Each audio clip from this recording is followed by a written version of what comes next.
Hi, I'm Mike Bush. I'm Paul New. And I'm Colleen Sterling. Welcome to Ask the A&Ps from AOPA.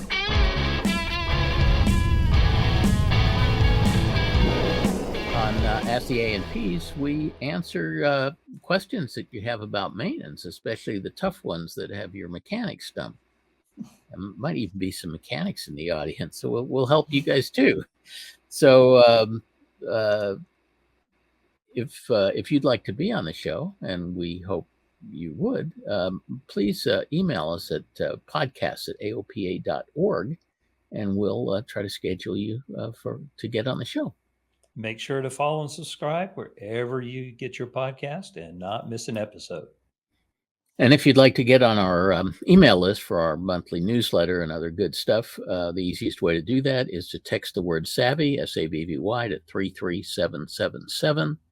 And a little bot will ask you for your name and email address and add you to our list. So text the word SAVVY, SAVVY, to 33777 to put yourself on our mailing list. Oh, so I got something to talk about. Borescopes. We love borescopes. We love borescopes. And everybody at Oshkosh had one. That was so impressive. Yeah, that was really nice. We asked when we did the show at Oshkosh, we asked for a show of hands, and a lot of hands went up about having a borescope. But at any rate, one of the problems, and borescopes have come just light years in the last 20 years. They're very much cheaper than they used to be, and they're much better than they used to be. The resolution of the new borescopes is just absolutely amazing. But one of the problems that we've had with this is that no A&P has ever gotten any formal training in how to do a proper borescope inspection, or what to take pictures of, or how to position the camera, and there's no guidance anywhere. I mean, there's no maintenance manual that gives you a protocol for doing a proper borescope inspection. There's like Continental had a service bulletin, which is now part of their manual M0 that says you're supposed to do a borescope inspection every time you do a compression test. It goes into chapter and verse about how to do a compression test, but doesn't say anything about how to do a borescope inspection. So there's a total lack of training and total lack of guidance, and so we're trying to fill that vacuum. And on January 1st, on or before January 1st, we will be releasing a training video, about a half-hour training video that features our borescope guru, Dave Pasquale, who has forgotten more about how to do borescope inspections than most of us will ever learn. And we've developed a specific protocol for exactly what photos to take in each cylinder, in what order. We actually laid out 11 specific shots that we want taken in a particular order. And Dave will be demonstrating how to do that, how to position the scope, what the pictures that we're looking for should look like, and we're hoping to that this will ultimately be adopted as a standard protocol for doing borescope inspections. So that when an inspection is done, it covers all of the right bases. And because there's a standard way of taking these pictures, it'll be possible to compare the results of the latest borescope inspection with the previous borescope inspection, and see trends and so on developing. So kind of like getting X-rays done, right? Yeah. So exactly. That is precisely right. And there is industry standard protocols for how you do a chest X-ray or an abdominal MRI or whatever it is. They don't just wing it. They've got very specific shots that they take in a very specific order, so that all of the examinations are basically compatible with one another. So that's what we're trying to bring to the industry through this borescope initiative that we're launching.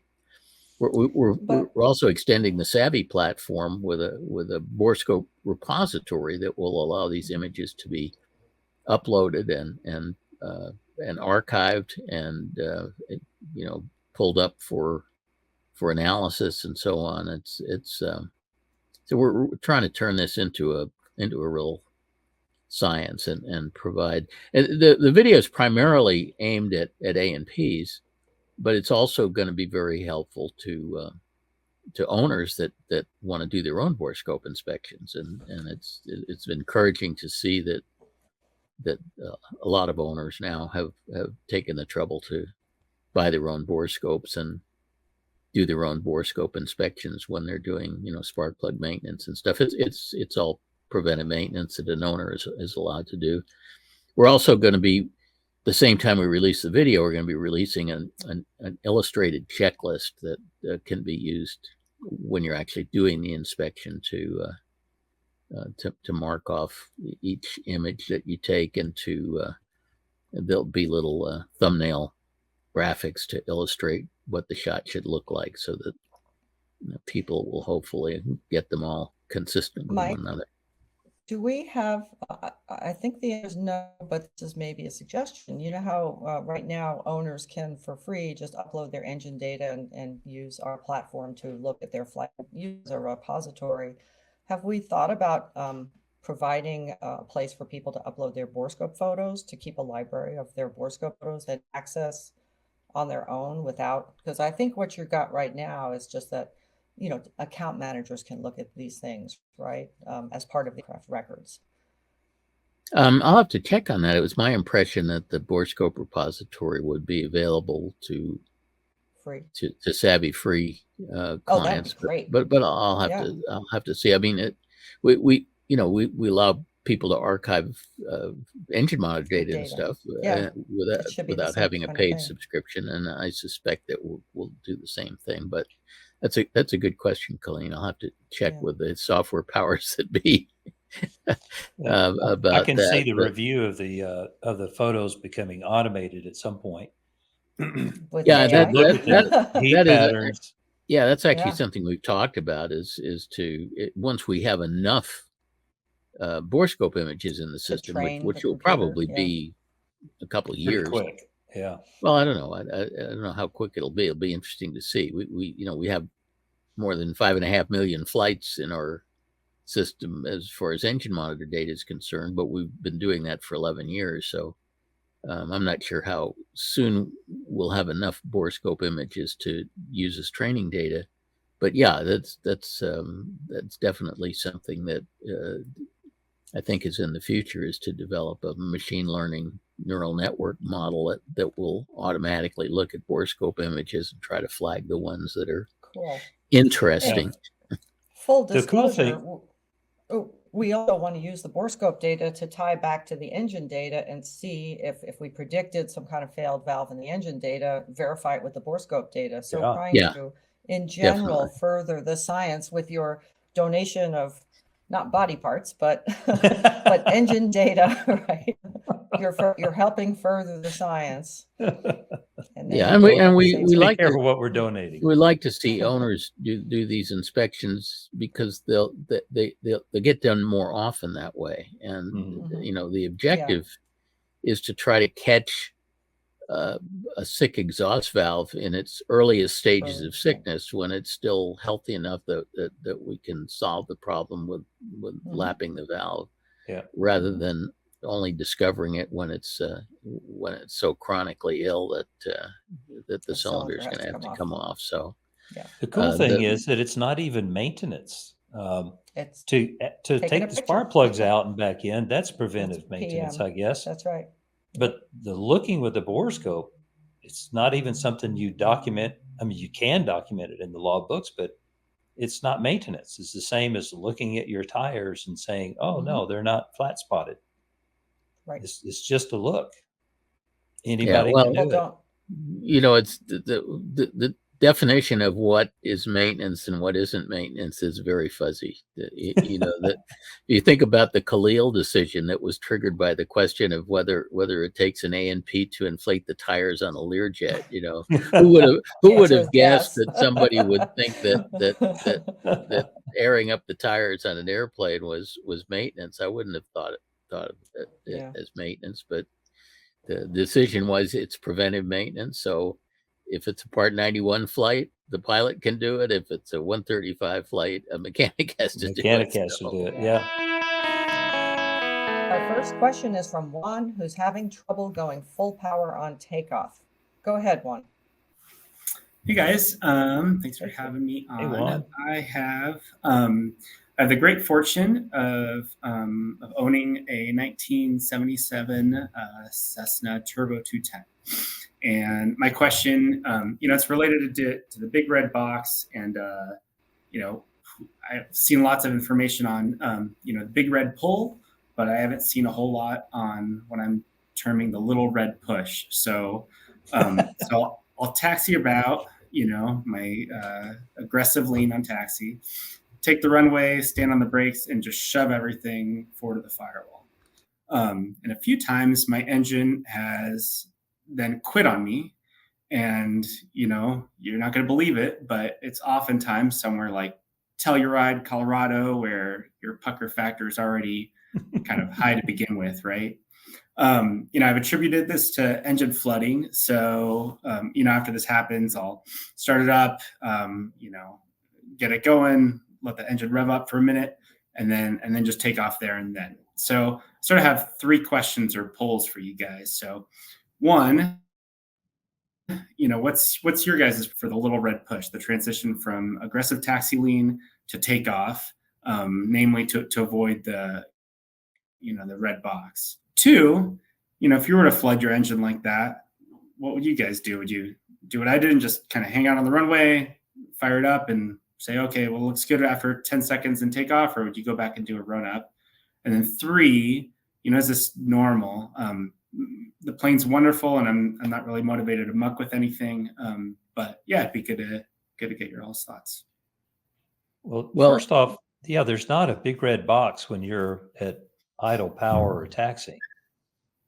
Well, I wanted to make a very basic comment. If your engine is stumbling, that means it doesn't like what you told it to do. So you probably shouldn't be doing that. It's not good form to jam the throttle forward in any engine, but it's particularly bad form to jam the throttle forward in the turbocharged engine, because the turbocharging system is using engine oil as a hydraulic fluid to try to control the wastegate, and it's not a very good hydraulic fluid, but it doesn't respond very rapidly. So the throttle up should be something that's done nice and slowly. If it's a long runway, I like to just throttle up slowly so that by the time I get the throttle all the way in, I'm just about at rotation speed. If it's a short runway or a high runway, then I will hold the brakes while I throttle up slowly, and then when I get up to 75 or 80% power, I'll release the brakes and continue moving the throttle to the stop. But jamming the throttle in is not a great idea in any engine. I kind of cringe when I hear people doing that, and it's a particularly bad idea if it's turbocharged. Yeah, I guess maybe to Paul's point, my motivation was okay. Well, I know at some point I'm going to be full power, everything firewall forward, and I was just thinking, okay, well, I just want to do the opposite of transition from takeoff to cruise, where I want to kind of transition quickly through there. But no, so your mixture control, this is a whole separate topic. After you do your run up, just as you're pulling out on the runway, or maybe just before, just shove the mixture full forward. There's no, you're at idle. There's no red box. There's no detonation. That doesn't happen until you're at like 65% power or higher. So go full rich. And when you're on the runway, as Mike said, you have to be aware when you shove the throttle forward, the wastegate is fully closed, which means your manifold pressure is going to go real high.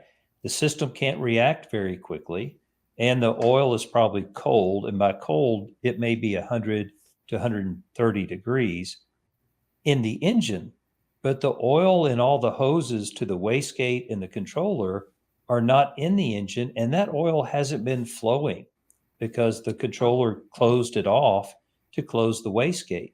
So that's like cold molasses, and it's not part of your preheat either. Especially when you're up at Telluride or something. Yeah, you're up at Telluride, yeah. So you've got cold molasses in your control, and as you advance the throttle, and if you read through the 210 POH, the T210 POH, it'll tell you that you may have to mitigate maximum manifold pressure with the throttle. You can't just push it all the way forward and assume it's okay.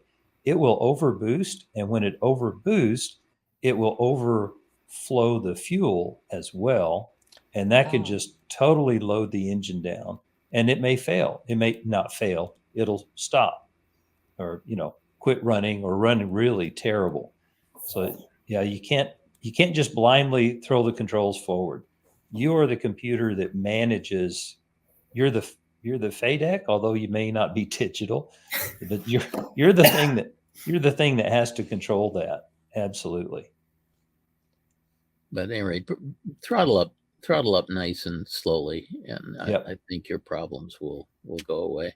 And I typically, most of the time, I'll throttle up to run 50% power before I push the mixture all the way forward, and then I'll bring it up the rest of the way. I see. Okay. Yeah, that's great guidance. Thanks. But yeah, if the engine quits on the runway, it depends on how much runway is behind you as to whether you decide to start and go again.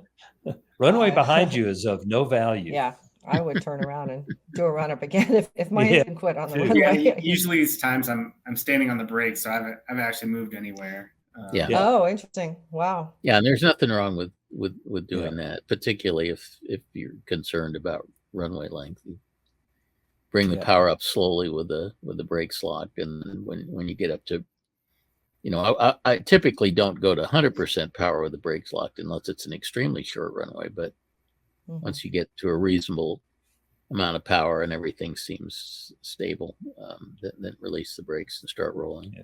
So it sounds like, Paul, your approach is you go full rich as you're taking the runway. Yeah. Mike, your approach is you get 50% power and then you go full rich. Is that right?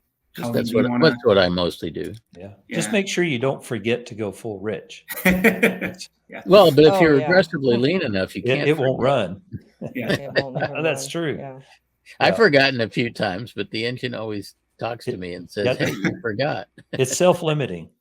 If you lean it properly, it's self-limiting. It won't take off. And in Juan's case, I think the engine's talking to him and say, "Hey, don't do that. Don't do that." Yeah, give it time. Like Mike says, give it time for all that cold molasses to allow that wastegate to do its thing, and stably come up to it. It'll work fine. But all of you listeners who are flying normally aspirated airplanes, do the same thing. Don't jam the throttle forward. Give it a chance. Yeah, I like to, I don't fly turbo normalized or turbo, but I like to put the throttle in slowly as the fuel come up and make sure everything looks good before I start focusing on the roll down the runway. So I do that. I hold the brakes and bring the power. Yeah, so and it's especially important. I fly a twin. It's especially important in a twin because you want to make sure both engines are coming up together, and you're not going to have an asymmetric issue, and you definitely don't want to jam throttles forward in a twin. So Juan, is this the standard turbo 210, or is it modified in any way? It's not. No, it's pretty standard. I think. Okay. Yeah, because you refer to it as turbo normalized, but it's really turbocharged. Right. Yeah. It's just turbocharged. It's not turbo normalized. Yeah. Okay. Okay. Oh, I got it. So Juan, you're going to run out and do this now to test it out, right? Yeah. I mean, give me 5 minutes here. Okay. Yeah, it sounds like that's the solution. So that should work for you. So yeah, that's cool. That's a yeah, I like that approach. So thanks, guys. It'll work. Good. Okay. All right. Well, we're Cool. 1 for 1 so far, guys. Yay. Thanks for the call. Yeah, thanks, guys. One in a row. Our next question is from Dan, who's lucky because he gets to customize his engine, and he flies an engine that's fairly similar to what I fly. So I'm very interested to discuss this. Go ahead, Dan. Well, good morning, everybody, and thank you for having me on. I really appreciate what you do, and I certainly have learned a lot from listening to you guys. So I'm in the process of building an RV-10, and Cool. yeah, I'm caught up in their whole bankruptcy thing. But anyway, Oh. I do have Yeah. an IO 540 C4B5 sitting in my hangar that I intend to overhaul and put into that plane if everything goes right. I wanted to go and make some changes to increase the performance of the airplane, but still maintain some reliability. And originally, I was thinking about changing it out to 10-to-1 pistons, doing the port and polish, and largely, other than that, keeping it stock, except for maybe some gammy injectors. I've since talked to a local engine builder who says 10-to-1 is probably a little bit much for that engine. So he says 9.5-to-1 is probably a more reasonable way to approach it. But what are your thoughts on increasing that compression ratio and doing the port and polish? You know, I certainly understand the conceptual concepts, but what am I truly looking at in terms of reliability, and what is the cost benefit of actually going down this road? Don't forget to get a larger rudder. Okay. On the RV-10, So, really? I'm sorry. The first thing that strikes me is Colleen's husband has a legacy that puts out like a bazillion horsepower. And if he Okay. could get it to put out 2 bazillion horsepower, he'd be even happier. It wouldn't go Right. any faster, Right. but Probably not.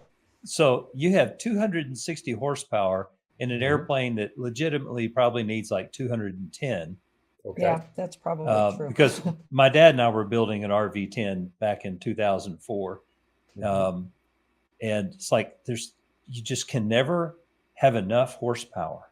Right. It's just okay. Just because you have it doesn't mean you have to use it, but it's nice to have it. It's Yeah, nice that's to true. have. That's true. Okay. And it's cool Yeah. to say you have 10-to-1 pistons. It's kind Yeah, of that's like, yeah. ooh. yeah.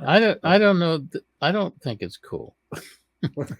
It makes me nervous because Okay. you're basically intentionally Nelly. reducing the detonation margin Yeah. Mhm, of the mhm. engine.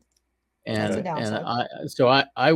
I would say if you feel compelled to put high compression pistons in, you absolutely positively need to have an engine monitor with a good alarm system that will Yep. alert you if you have a thermal runaway in CHTs, Right. because you're Already- increasing the probability that will happen by going to the higher compression pistons. Yeah. It's Mhm. just Okay. reducing the detonation margin But Okay. that engine, below what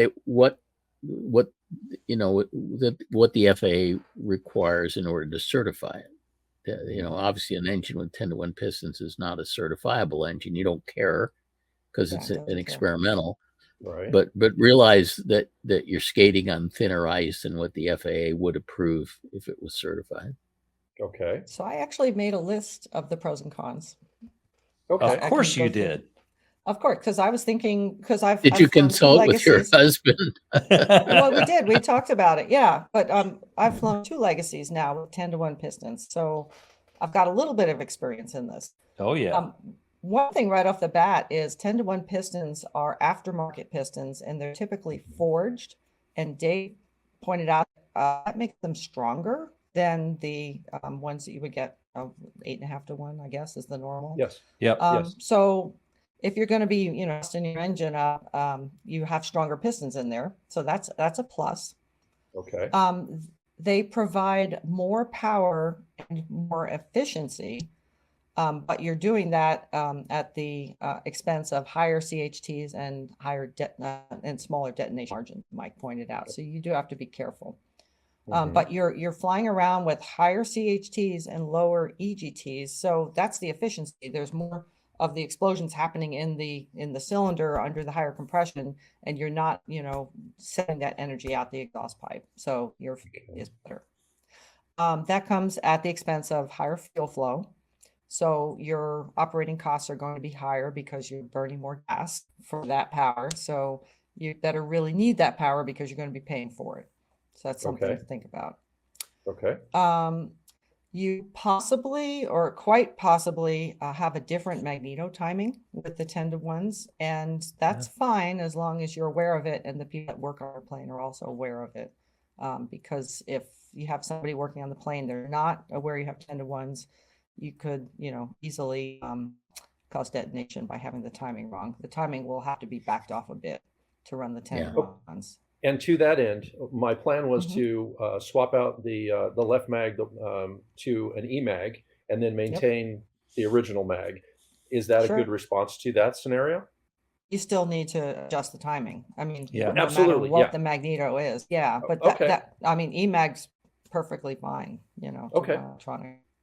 And then one more thing, the 10-to-1s, they're running at higher inter-cylinder pressures, more stress on the cylinders, so they'll probably run out sooner, require replacing the cylinders sooner because there'll be more wear Okay. Cracks. if you're, or cracks. But by the Okay, way, yeah. on the forged versus cast pistons, Hmm? interesting No? to note that when I overhauled both of my engines back in 1990 on the 310, I specifically had them put the older style forged pistons in, which were no longer being manufactured by Continental, but were being manufactured by ECI, rather than putting in the cast pistons, which is what Continental was offering. The only engine failure I have ever had in 55 years of flying occurred when one of these forged pistons decided to come apart and shed half of the piston skirt into the engine. That is So ironic. It took it 3,000 hours to decide to do Yeah. that. it's true. It did that. It did that. But at any rate, I agreed So in it's not a principle that the forged solution, pistons were yeah. better. That's why I put them in. But We one of them decided that was failed a on me. defect, So. didn't we, Mike? You Yeah, thought we that was a think defect. it was an inclusion Yeah. in the metal that nucleated a fatigue fracture. Right. So Dan, Yeah, go I ahead. have to ask, Go ahead. and I understand that this 540 is the parallel valve Yes. engine. Mm-hmm. How much work would it be to put the angle valve engine in that's actually a 300 horsepower engine? And you would get 300 horsepower all the time. It does weigh a little bit more, but you wouldn't have any of these detonation issues or any of these negatives. Of course, that's not the engine that you actually own, which I know Right. that's the biggest Yeah, problem. that's a big thing. Yeah. That's exactly it. Yeah, I ended up buying the engine and propeller together, and so I guess there's really nothing that stops me from going down that road to explore swapping it out. And but I was just kind of sticking with the idea that the information I had suggested that Vans basically designed and everything about this, they originally had this engine in mind. And Sure. so I was just trying to stick with that. This is my first build. I've been flying a Cherokee 180 for 20 years, and I'm very comfortable with that. So I just I didn't Form want to. factor is the same. Yeah, and so Yeah. I just didn't have enough confidence to really get off, because for just a very brief second I actually thought putting in one of the TIO 540s in it, but then I thought, no, that's might be It's too much. that's a little too Yeah. far off the reservation. I'm not necessarily ready to go down that road. So yeah, I could look at that, but So going with what I have. I'm not familiar exactly with the C4B5. Is this a wide deck or a narrow deck? I believe it is considered a narrow deck. So you can tell if you look at the cylinder base, the nuts, if they look like standard nuts, it's a wide deck. Okay. If it looks like these funky internal wrenching nuts, then that's the narrow deck. Okay. Is I'll that have to go back? I don't have it handy. I don't have a picture handy, but I think it I is fly a a narrow deck. They My look like Legacy is a narrow cap deck. screws or something. Cap screws, Yeah. yeah, sort of like cap screws with internal wrenching. Uh-huh. There's other ways to tell, but that's the most obvious to most owners. Okay. And what's the importance of the difference between? Well, the it's just the wide deck has it's a newer version. They don't build the narrow decks anymore. It's easier to get parts for the wide decks. I think it's a stronger construction. So, out of curiosity, what did this engine come from? It actually came out of an Aztec. I Yeah. was thinking that's what it came out of when you said that. That's a great engine. It really is a great engine. Good to hear. I don't know what you're going to do to it when you put 10-to-1 pistons on it, but at the standard 8.5-to-1 pistons, that is a phenomenal engine. Okay. Interesting. You Yeah, can't and I- convert parallel valve to angle valve just by changing cylinders, right? It's I don't think the so. valve train geometry Yeah, is I probably mean, you would- different. the push rods, all that stuff is different. Yeah. Okay. Yeah, I've got Millennium cylinders sitting in my garage, and so then it was just a question of, okay, do I just go with what I already have in terms of the pistons that came with it, or is there something to be had, obviously at a cost by changing the pistons out for that higher compression ratio? So, okay, that's all good information for me to sit and think about. Is there anything that you guys would suggest that, in the totality of the engine that I do or don't do to maybe make it a little bit better without sacrificing reliability? Can you put a One thing power you floor can on do this? is don't let it rust while you're waiting Yeah, to finish that's the right. build. Absolutely, yeah. Yeah, he's got that part. Yeah. And those cylinders too, because those Yeah. millennial cylinders are great, Mhm. but you need to address them every few months with new lubricant. Okay, and what lubricant would you request or suggest for that? Kind of anything you can find will help. But Okay. Corrosion X or Corrosion X would be ACF50 a or good something. one. Yeah. Okay. but you're going to spray it in fairly frequently. Okay. And I know they get a lot of calls, people saying, "Oh, I've got corrosion pitting on my brand new cylinders," and then when they call Bill Ross, Bill finds out that they've been sitting on the shelf for 2 years. Yeah. Right. It's like, right. well, you can't blame Superior for that. Yeah. Yeah. And hopefully they're all sealed up in plastic bags and stuff. They are in fact sealed in plastic bags, and they arrived back in July. And there have been a couple of times where I've actually opened the bags and looked at the little desiccant in there just to make sure that I don't go down that road. So, but I do have the ACF50. No, they put desiccant in there. That's good. Yeah. So okay. Well, keep inspecting and lubricating. Keep them well coated. This is a big problem with experimentals, is that somehow the engines always seem to arrive well before they're ready to hang. Yeah. You end up buying the engine and the avionics first because they're exciting. Yes. And then 8 years later, when you finish the project, they're obsolete. It's like, finish the airplane first, right? Then go get an engine and avionics. Yeah. Now my big question is seeing how I've had my quick build wings, fuselage, and finish kit sitting in Van's warehouse since July. Totally paid for, and now I'm really curious to see. I have yet to be contacted by them, so I'm really curious to see where I land in the scheme of their Chapter 11. And that's really. I'm trying to be optimistic, but that's becoming a struggle with every passing day. So, man, sorry you're in that. Yeah, I mean, I would have thought that's the safest builder, kit to get. I mean, that company's really. That was shocking to everybody. The real kudos go to my wife, because when I started down the road on this build, I have a Cherokee 180 that I've had for 20 years. And I originally was thinking I'll sell this right away to finance the build. And she went, "No, you won't, because you're going to go nuts if you don't have something to fly." And she was spot on. That's a good woman. Yeah. Good spouse. Keep her. Yeah. And then to support me with the idea of building this thing. Yeah, I definitely have a good thing going here. So I owe her a lot. So. Okay, well, great. Thank you, guys. I really appreciate the information and your time. So keep doing what you're doing. All right. Sure. Thanks for the call, Dan. Okay, take care. Our next question is from Dennis, who's trying everything to keep his fuel clean. Go ahead, Dennis. Okay, a pleasure to be on. Very interesting. Been listening to you guys from the beginning. I find it very informative. Anyway, I have a 2017 M600 Piper. So my left tank has been collecting water. The right tank previously was not collecting water. So my mechanic, who was a recognized PA46 guru, checked the cap for leaks and found none. I switched the caps to the opposite side. The left tank still collects water, but now the right tank collects a little bit water also, seemingly not as much. The plane is parked outside. Unfortunately, there's no hangars anywhere in the Northeast. And I would think that if water gets into the fuel, then fuel could get out, but I haven't seen any leaks. So here we are. One other thing I did since I wrote this, I put covers those rig covers on the fuel caps, and water still gets in. Hmm.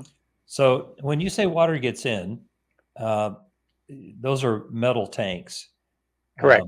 Water, once you get a good infusion of water into a metal tank, and I don't have any experience on the Meridian Malibu series, but I have a lot of experience with the very similar tanks on the 210s. And when you get a quantity of water in the tank, it beads up and sticks to the walls of the tank all over the place. And the only time it breaks loose is when the surface tension of the fuel, as the fuel level descends, that surface tension will break the beads loose and they float around. They don't immediately go to the low spot in the tank, which we all think is what happens. It just floats around and they roll around like little BBs in the bottom of the tank, and eventually make their way to the drain port. So, and I don't have the answer to your question unless you got a fairly large quantity of water in the one tank from the bad cap, and it's just taking a long time to get all those bits of water out. You may not be introducing new water. This may be old water. Are you getting like large sample cups or just little bits? The first sample was a lot. And then after that, it was little bits. You mean like per flight or the first time? The first time we drained the tank, what happened was we were getting a bad fuel level indication. And at first they thought it was a sensor. It's a capacitor. Yeah, it's a capacitor sensor, right? Even the slightest amount of water in there is going to screw that up really big time. Right. Interesting. So that's how we Let me offer a suggestion, Paul. You can shoot me down if this is a bad suggestion. So load your weapon. I think if you dumped some either anhydrous isopropyl alcohol or low flow Prist into the tank, that would help purge it of any water that's in there. Well, the fuel requires Prist, so every time we put fuel in it, Prist goes in. Oh. Okay. Oh, interesting. Use Prist. Okay. So what does the Prist do? Backup for newbies like me. Right now, it's billed out as icing inhibitor, fuel icing inhibitor. Right? Does it bond to the water and do something? I don't know. It may lower the freezing point of the water in the fuel. I'm not sure.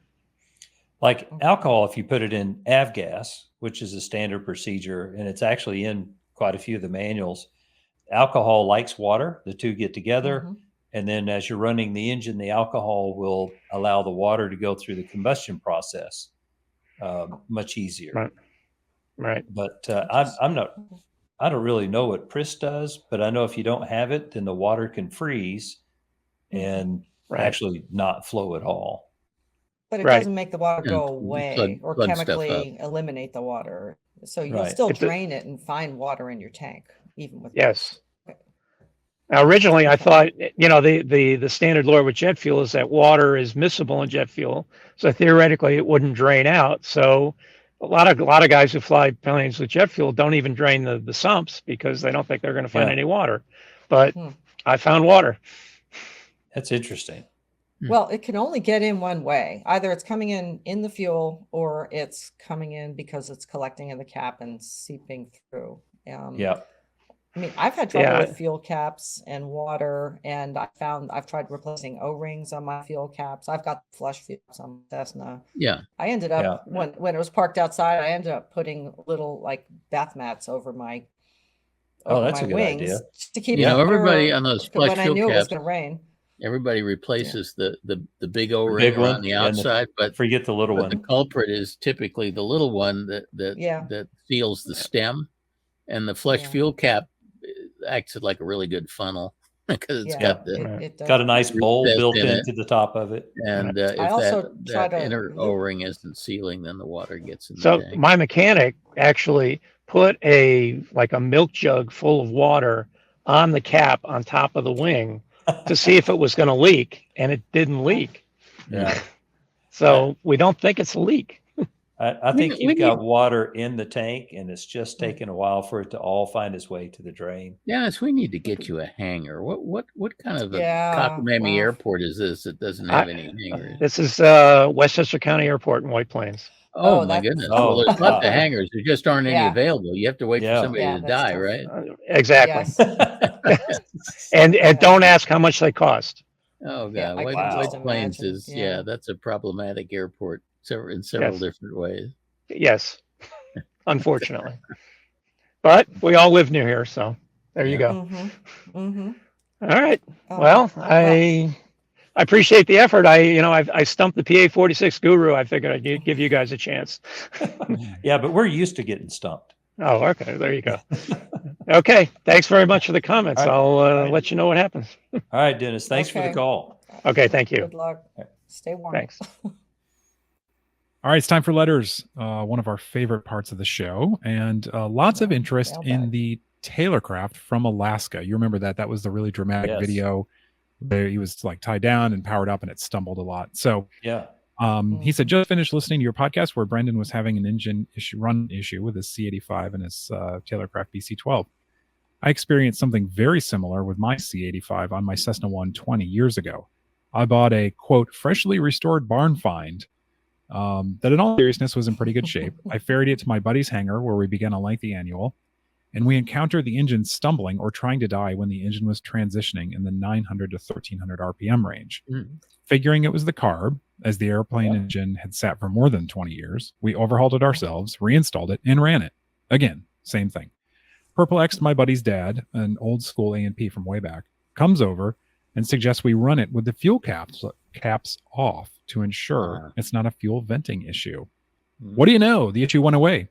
Reason was the old farmer that owned the airplane previously installed fuel caps he bought from a tractor supply company that looked similar to what Cessna had on it, except with They a much didn't have smaller vents. vent hole. With the proper Yeah. caps in place, the Wow. engine stalling issue went away. Thought I'd pass along just in case. That's interesting. I think we talked about that in that show earlier, did we not? Something about fuel delivery. I can't remember. So in the Taylorcraft, apparently the caps are the primary vent, not just a secondary vent Yeah. like they are on Cessna. Huh? Yeah, I think So that it stumbles because it has an immediate demand for fuel, and the fuel just kind of doesn't catch up with it quick enough because it's a it's gravity empty? feed. Yeah, you got a vacuum in the tank. But usually there's enough fuel in the bowl to run for quite a few seconds Hmm. before that would happen. Like on a, don't ask me how I know this, but on a Comanche 180 at full power, it's 23 seconds. Oh, really? So So if you Exactly turn off the 400 fuel, feet, right? if you Didn't turn switch off the tanks or fuel something. selector, the engine Yeah. will run Yeah. for 23 seconds. it will. Yeah. Okay, thanks for That's that. another Paul's got to go up and find out, but I got paid to find out. So I So was, so you I had had one purpose. hand on the fuel selector, the second hand on the stopwatch. Who was flying the airplane? well, Third hand on the we don't rosary need- beads. I think I think Okay. it's been long enough I could talk about it, but I won't. I don't think Ian wants us to do this. No. Oh, that was from Joe, by the way. So thanks, Joe. Okay, and then two Okay. kind of similar suggestions. One's from Dan. He said, just passing along a thought with regard to the caller's issue on his friend's T-Craft engine cutting out. He said, no one mentioned the mag switch, and it sounded like the caller had looked at every other part of the airplane. Oh, I suppose the mag switch vibration could have intermittent contacts, but that's an odd failure of a mag switch. And just passing a certain, the RPM range produces a vibration that somehow. Yeah, but you'd kills have to be them. close the to the idea. ground contacts, which it isn't when it's in a both position.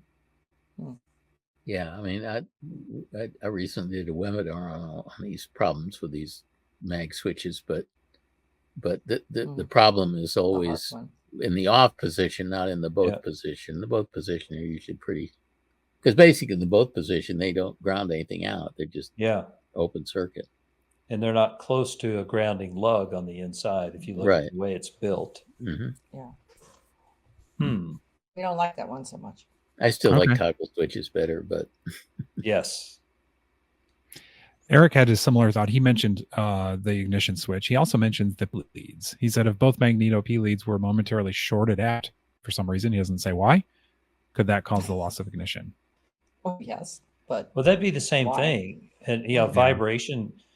So now I don't know if he has shielded P leads, which almost everybody does. I think they're all shielded. Yeah. If under vibration, if the shield came close to the center wire on one of them, that could certainly do it. No, both of them would have to.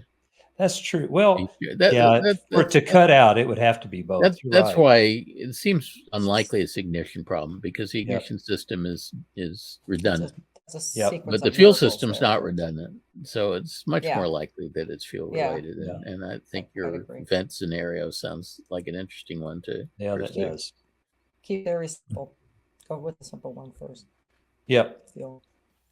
Our next question is from John, who is trying to put his borescope to best use. Tell us what your question is, John.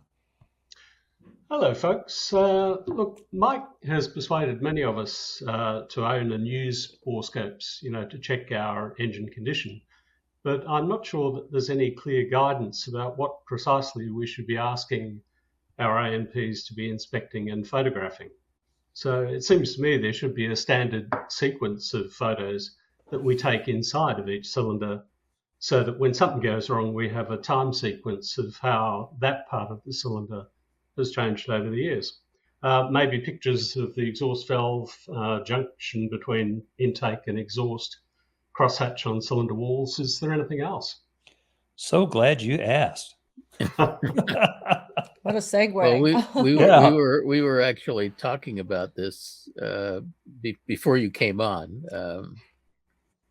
but in fact, I think you must have been participating in some sort of a mind reading exercise, because we are very close to completion of a 30-minute video training course on this very subject that we are committed to releasing sometime before January 1st. It may be released by the time this podcast airs, in fact, where the star of the show is going to be Dave Pasquale, who's our borescope guru, who has done a zillion engines, and we are showing a specific protocol exactly as you described, that involves taking 11 specific images of each cylinder. So there are 3 images of each valve, with the valve open and closed, looking at the seat and the stem and the valve face. A picture of the top of the piston, and then 4 images of the cylinder barrel at 3, 6, 9, and 12 o'clock positions, where we're looking for various things. At the 6 o'clock, we're looking for oil puddling. At the 3 and 9 o'clock, we're looking for piston pin scuffing, and so there's basically a sequence, a standardized sequence of 11 images per cylinder. We even have a file naming convention as part of it, and as a companion to this 30-minute video, we're also releasing a borescope inspection checklist that basically goes through these 11 images with little thumbnail photographs of what each image should look like. So it should be very clear to the A&Ps exactly what we're looking for. And we've also enhanced the Savvy platform to provide for a borescope image repository, a place where you can upload these images and keep them on file and do exactly the sort of comparisons you're talking about of this inspection versus what the last inspection looked like. Of course, to do that, you need to have standardized image protocols so that you're comparing apples to apples. So we've been hard at work doing all of that stuff. It'll all be released by the 1st of January. And that sounds great. And I'm hoping to be about the first person to to use that protocol and angered, because my next question relates to the fact. Yeah, that's right. My next question, I happened quite by accident to listen to the episode where Paul described his oil consumption problems with his Cirrus. And I think he said he pulled 2 cylinders and did a, quote, light hone and new rings. My engine has the same issue, much the same symptoms. 600-hour Lycoming factory overhaul. For 4 years, consumption was about 0.13 quarts. And then in 2001... About 0.13. I love that. 0.13. Yep. So, pretty good. And quarts per hour. Accurate to the nearest thousandth of a quart, I guess, right? 100. There you go. But then during 2001, consumption roughly doubled. So more like about 2.5, 2.6. At the annual last year, 12 months ago, using our borescope, we saw that the bottom plugs in cylinders 2 and 4 were oily, and that there was oil in the bottom of those cylinders, but no obvious scuffing, no obvious damage. Mm-hmm. In May 2023, we did a ring wash and found that numbers 2 and 4 were hydro locked, but when we followed the procedure, they eventually freed up. Saw a lot of gunk come out. Yeah, there you go. That's see where the ring wash occurred. And what you can see there is oil pulled on the consumption. prop really, really hard. Huh? No, I didn't. My A&P did, and he was very careful. He was a bit afraid. He didn't want to put too much effort into it. Sure. But it's now come back to high levels. For basically over the last 36 hours, I've fed 10 quarts into the engine. Mm. So, we're up at 0.29. I think the trend is upward. Now, what I have decided to do, I've ordered a spare cylinder, a first run overhaul with new rings, and that's going to be ready next month when my annual is due. It takes 4 or 5 months here at the moment to buy a new cylinder, so I want to have one available. And I'm going to get my A&P to borescope the engine at the annual using your new procedure, and then I'll send the images to you. Great. I'm really hoping that we will have a consensus on that it's one cylinder that needs the problem, that is the problem, and then we'll replace that cylinder. What's the current level of oil consumption? Well, it works out at let's say 10 quarts in 36 hours. But I think so around 3 hours. One in 3 hours. Yeah, so that's not horrible. Correct.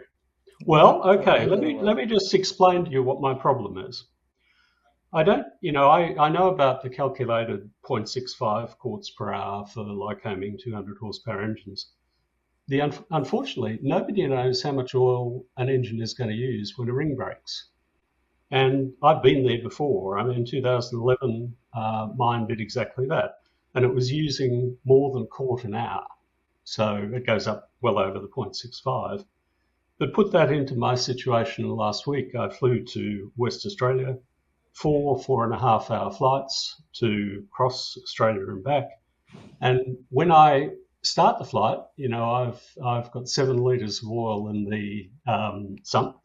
I can't be sure I'm going to have the minimum 4 quarts when I get to the end. Because if a ring broke straight after takeoff, then I'm consuming oil at a quart an hour. I'm going to have more like 2.5 quarts at the end of that flight. And I was very conscious. I always say it's embarrassing to run out of oil before you run out of fuel. Yeah. I didn't go out over the water, I might add. I stayed very close to our 1,200 kilometre runway called the Air Highway.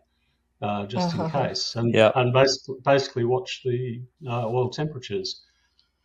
So you can see where I am. The 0.65 is all well and good, but if you're doing a lot of very long flights, as in 4.5 hours, liability for sure. It don't work.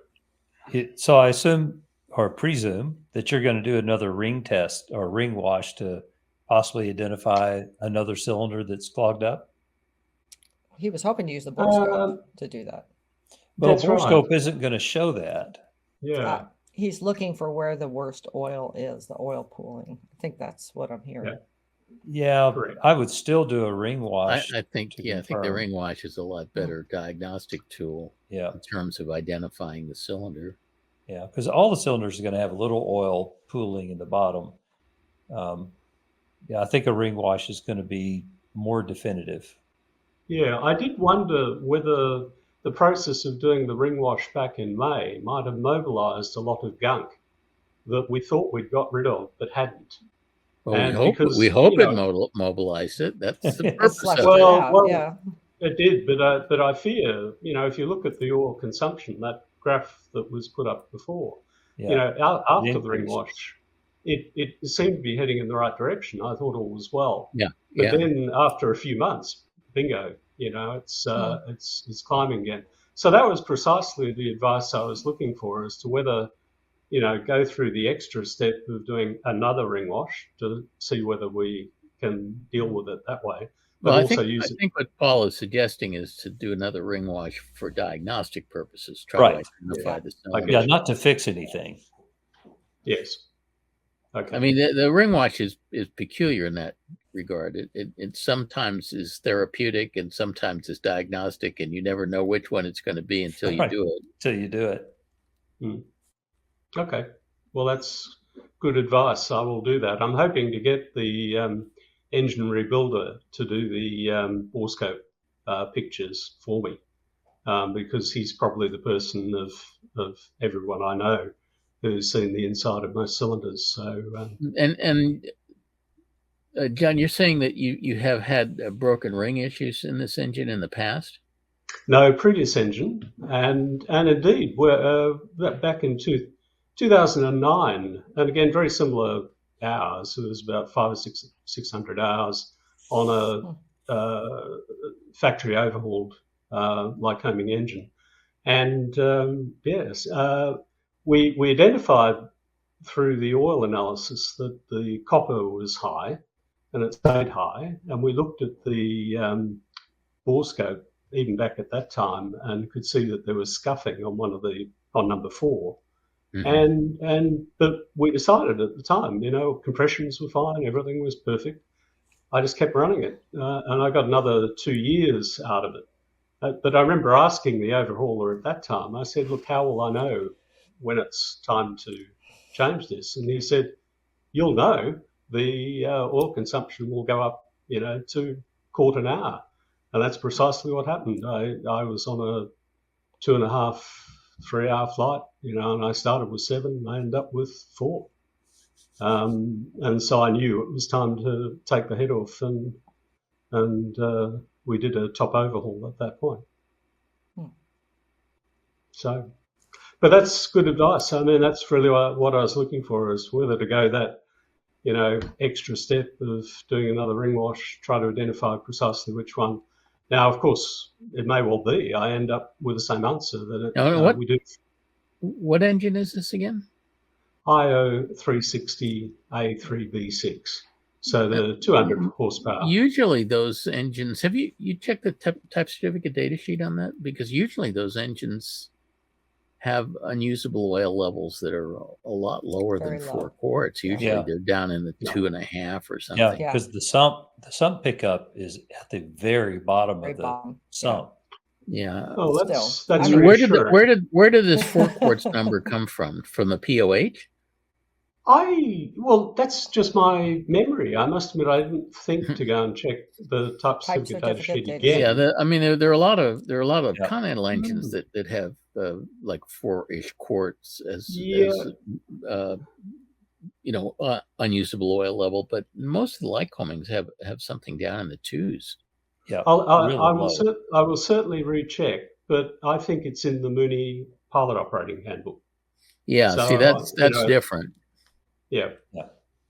But I mean, my POH says minimum oil level for flight is 9 quarts, and I normally run mine at 8 and add a quart when it gets to 7. So it's really the type certificate data sheet for the engine that tells you the real skinny.